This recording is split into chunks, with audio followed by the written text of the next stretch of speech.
Panahon nung dating, speaker pa si Martin Romualdez, sandali lang, tatanungin ko ulit kayo, o doon sa mga, may alam, meron na ba? May nailabas na ba na ebidensya laban dito kay Martin, Romualdez? Bukod ho doon sa dalawang witness na inilabas nila na nagsasabi na si Martin Romualdez daw ang nagmamay-ari ng bahay at ang kontraktor daw ay si, Curly Discaya. Meron na bang iba pa or wala pa hanggang ngayon? Naku po, tingin ko kayo na lang po ang hinihintay ng korte, 'no? Kinakailangan nila ng titestigo, wi-witness laban kay Martin Romualdez para maipakulong niyo na ito. Wala pa hanggang ngayon, eh. Two witness na walang kuwenta na sayang ang oras ko dun. Alam niyo ina-analyze ko ho yung ano na yun, 'no? Ingay nito si Checher ngayon, porket birthday. Batiin niyo happy birthday yang, maingay na leader ng ano, sa Resapos family. 'No? Hindi, ina-analyze ko, ina-analyze ko yung ano, yung dalawang witness. Sabi daw ni Curly Discaya na itinatanggi naman ni Curly Discaya, mga kababayan, 'no, na si Martin Romualdez na daw ang may nagmamay-ari nung bahay. Sabi ko naman, si Romualdez may mga negosyo.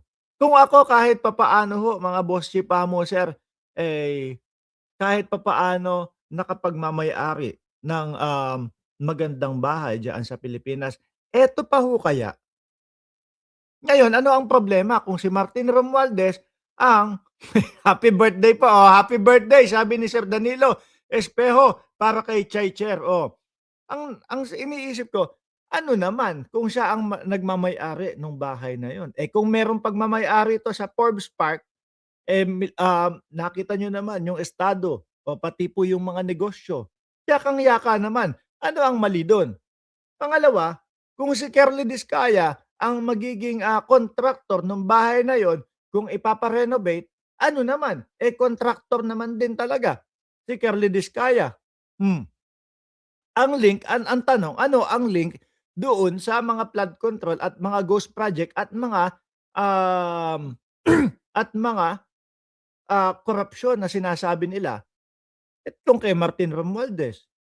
Ibig sabihin ho ba kung ako ay may pera, may pambili ng isang bahay, tapos ang kukunin kong kontraktor dahil alam ko na magaling at alam ko, okey yung kanilang performance, yung mga diskaya, ibig sabihin ba sabit na ako doon sa mga di umanong mga ghost project at mga, substandard project nila? Hindi, mga bossing, 'no? Tapos malalaman mo na puro kalokohan pala yung project nila, 'di ho ba? Gano'n lang 'yun, Pero anyway ho, ang nakaka-miss dito kay Speaker Martin Romualdez, mga kababayan, nung panahon ng, yung 19th Congress, patawid ng 20th Congress, wala hong mga ganyan, 'no? Kasi po nagkakaisa at super majority, mga boss chief amo sir, yung Kongreso. Kaya nga po 'di ba talagang pinipilit na gibain nila at pinipilit nilang, ipatanggal bilang House Speaker si Martin Romualdez dahil po siya po ang nagmimistulang, haligi, pader 'no, ni Pangulong Bongbong Marcos, mga bossing. Kaya nga 'di ba nung mga nakaraang panahon o nung nakaraang, taon ho, mga kababayan, ano ginagawa nila Aling Maliit? Pilit nilang, kinukudeta ho, 'di ba? Eto ngayon. Ngayon sa 20th Congress, minority ang party ng speaker, 'no? So nandoon sa kabilang side. Fragmented ang alliance, mas madaming galawin ang House mula sa loob. Tsaka ang tahimik ho, mga boss chief amo sir, 'no, ng House Speaker ngayon. Ito ang dahilan kung bakit nagiging posible ang impeachment maneuvering ngayon. Noong speaker pa si Martin Romualdez, solid ang lakas CMD sa likod ng Pangulo. Sarado ang pinto sa destabilisasyon. Biruin mo 'yon. Nang mawala siya sa speaker, nagkaroon ng espasyo si Arroyo at Duterte, a line operator, mas madaling maghanap ng numbers. Pero tingin ko pa din ho, mga kababayan, malabo pa naman din ho yan, Malabo pa din ho 'yan mga boss chief amo, sir. Bakit ho? Kasi nakikita ko naman po do'n sa ibang mga congressman natin na hanggang ngayon po ay patuloy pa din po yung, pagsuporta sa ating pangulo, mga boss chief amo, sir. 'To na-realize ko din yung post nito, na-realize ko din yung post na sa Mark Ramos channel sa Facebook, mga kababayan, 'no? Um, Nung panahon ni Martin Romualdez, may nabuong super majority network, which is yun nga po. Ilan yung lumagda, nag-sign 200 plus na mga congressman, lagpas po sa lagpas po sa one-third na sinasabi ng konstitusyon ng Pilipinas. Kapagka one-third pataas ang lumagda diyan, dapat yan ang Kongreso ay maging impeachment court na.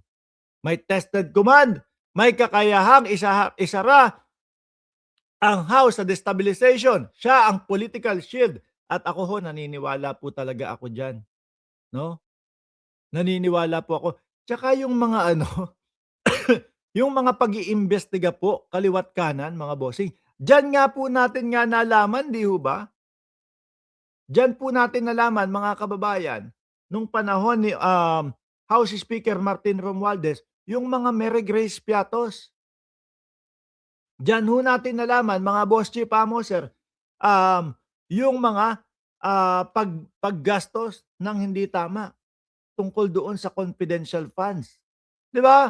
Sabi ni Sir Buggy Arellano, "Mark, sayang lang ang oras at resources ng gobyerno, walang connect sa flood control project." Yung dalawang testigo, kanino kayang testigo 'yan? Oho.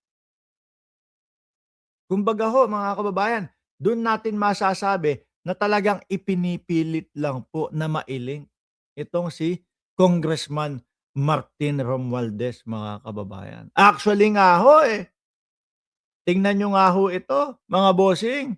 Oh, yung mga nagpapabagsak, yung mga nagpapatanggal, yung mga nagpapasiba kay Pangulong Bongbong Marcos, mga kababayan. Oh, sila pa itong may baho pala. Kung makikita niyo po, December 2, 2020 ibinalita, DENR, no? Chief Defensor Quarry blame for floods. Quarry.